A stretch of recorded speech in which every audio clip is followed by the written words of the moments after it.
मी ग्रुपवर टाकत असतो, मी काही कुठं व्हिजिट वगैरे करत नाही।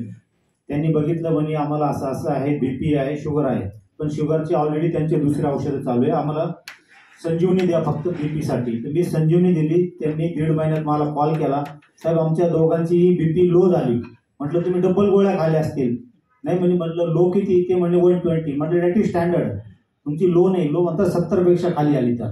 म्हटलं तुम्ही घाबरून दिलं।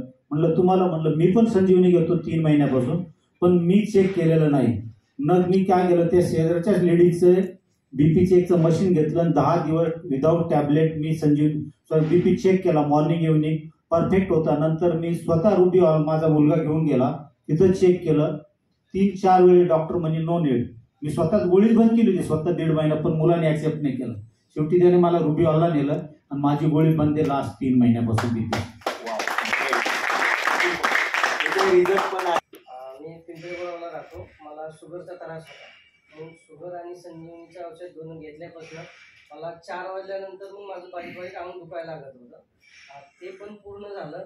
आणि दुसरी गोष्ट, मला संध्याकाळच्याला जर झोपलो तर मी रात्री 4ला झोप लागायची, तर आता मला संध्याकाळच्याला हातोनावर पडलं की झोप लागते। तो एक माझा आजार पूर्ण झाला नाही संजीवनी ज्यूसमुळं।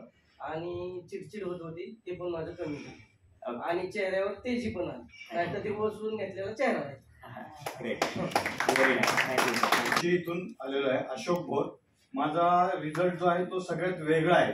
मी 3 महिने संजीवनी ज्यूस घेतोय आणि आजही चालू आहे माझं ते संजीवनी ज्यूस। माझा रिझल्ट आहे तो, मी जन्मता डोळ्याने ब्लाइंड आहे, पण मला दिसत नव्हतं ते, आता मला बऱ्यापैकी दिसतंय। मी चालू फिरू शकतो आणि एकदा दाखवले त्या जागेवर मी जाऊ शकतो पुन्हा एकटा, कुणाचीही मदत न घेता, आणि सही करण्या इतपत मला दिसतंय। Thank you sir.